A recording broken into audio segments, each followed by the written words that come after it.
Good morning students, मैं हूँ आपकी मेंटर गीता और आज की वीडियो में हम पढ़ने वाले हैं क्लास 9 का chapter number 5 introduction to Euclid's geometry और उसकी एक्सरसाइज 5.1। हमने 5.1 के फर्स्ट और सेकंड क्वेश्चन को कर लिया था। अब हम करेंगे इसका थर्ड क्वेश्चन। तो देखिए चलिए क्या है थर्ड क्वेश्चन। थर्ड क्वेश्चन में बोल रहे हैं consider two postulates given below. आपको यहाँ पर टू पोस्टुलेट्स दिए गए हैं, आपको उनको पढ़ना है और बताना है। Given any two distinct points A and B, there exist a third point C which is in between A and B.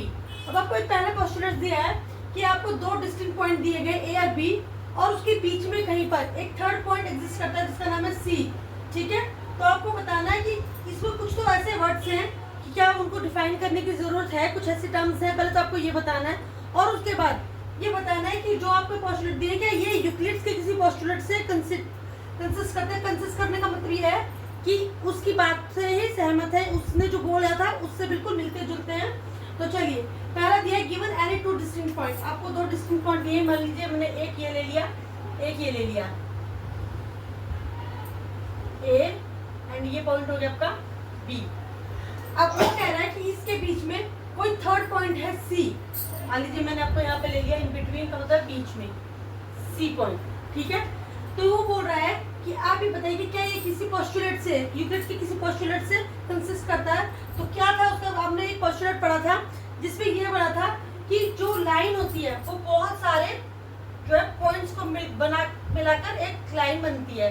तो जब बहुत सारे पॉइंट्स आते हैं तो उनमें कोई एक पॉइंट्स क्या हो सकता है, सी भी हो सकता है। तो इसका मतलब क्या है कि इसका ये दिया हुआ पोस्टुलेट बिल्कुल सही है कि दो डिस्टिंक्ट पॉइंट के बीच में एक कोई भी पॉइंट हो सकता है। ठीक है, अब ये तो हमने कर लिया कि ये पोस्टुलेट जो है यूक्लिड के पोस्टुलेट से कंसिस्ट करता है। अब ये बोल रहा है कि क्या इसमें कुछ ऐसी टर्म्स हैं जिनको हमें डिफाइन करना है। तो देखिए फर्स्ट तो हो गया आपका पॉइंट्स।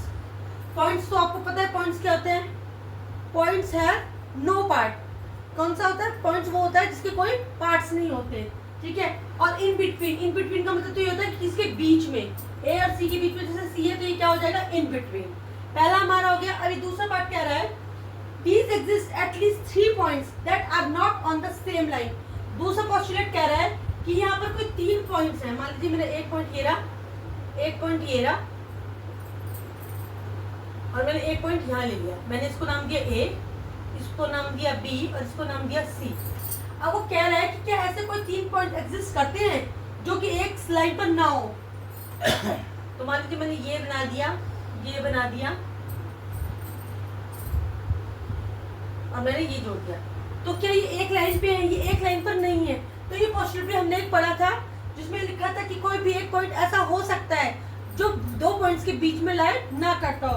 तो ये पोस्टुलेट भी जो है यूक्लिड के पोस्टुलेट से क्या करता है, कंसिस्ट करता है। तो इसका मतलब है कि ये दोनों पोस्टुलेट्स ही यूक्लिड्स के पोस्टुलेट को कंसिस्ट करते हैं। ओके स्टूडेंट, इसी के साथ हमारी थर्ड क्वेश्चन भी कंप्लीट होता है। अब हम करेंगे इसका फोर्थ क्वेश्चन। हम करते हैं फोर्थ क्वेश्चन। फोर्थ क्वेश्चन में बोल रहा है if a point C lies between two points A and B such that AC is equal to BC, then prove that AC is equal to 1/2 of AB। यानी AC जो है AB का क्या है, हाफ है। ठीक है, तो explain by drawing the figure. तो सबसे पहले हम क्या करते हैं, फिगर बना लेते हैं। मान लीजिए मैंने फिगर बना लिया, ये मेरा हो गया A, ये मेरा हो गया B और ये बीच में हो गया C। अब वो कह रहा है थोड़ा हमें गिवन क्या है, पहले हम गिवन देख लेते हैं। गिवन है हमें कि AC is equal to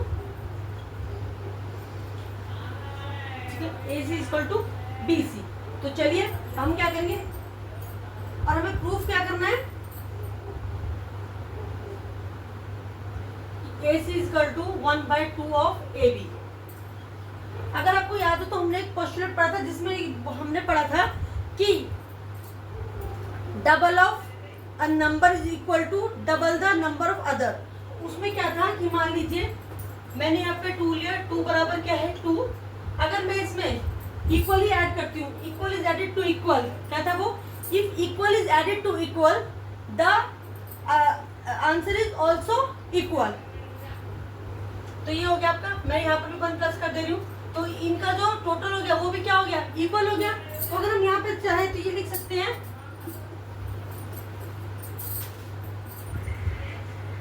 A B, हमें दिया था AC और यहाँ पर दिया था हमें AB। अगर हम दोनों तरफ क्या ऐड कर दे AC, क्योंकि AC इसका भी हाफ है और इसका भी हाफ है, तो हम क्या करेंगे AC प्लस AC और यहाँ क्या हो जाएगा, ए सी इजकल टू ए सी, इसको हम क्या लिख सकते हैं, दोनों तरफ ए सी यूज करना है, हमें ऐड करना है, तो ए बी प्लस ए सी। अब देखिए ए सी प्लस ए सी क्या हो जाएगा, 2ac is equal to A b plus A c को ऐड करके हम क्या लिख सकते हैं, देखिए a b plus A c, a b sorry यहाँ पे हम लिखेंगे बी सी, बी सी प्लस ए सी, बी सी प्लस ए सी दोनों मिलाकर क्या बन रहा है हमारा ए बी। तो हम यहाँ पे लिख सकते हैं B C plus A C is equal to A B, ठीक है। अब हम क्या करेंगे, ये 2ac, ac के साथ 2 क्या हो रहा है मल्टीप्लाई, दूसरी तरफ इक्वल क्या हो जाएगा डिवाइड, तो हम क्या करेंगे ac is equal to A B upon में 2, ठीक है। या हम इसे ऐसे भी लिख सकते हैं ac इजकल टू 1/2 ab, यही हमसे पूछा गया था और यही हमने प्रूफ कर दिया कि ac is equal to 1/2 of ab। Okay student, चलिए इसके साथ हमारा 4th क्वेश्चन भी कंप्लीट हुआ। नेक्स्ट क्वेश्चन करेंगे हम नेक्स्ट वीडियो, तब तक के लिए अगर आपको मेरी वीडियो अच्छी लगती है तो उसे लाइक करें, शेयर करें, सब्सक्राइब करना तो बिल्कुल भी ना भूलें। Bye bye.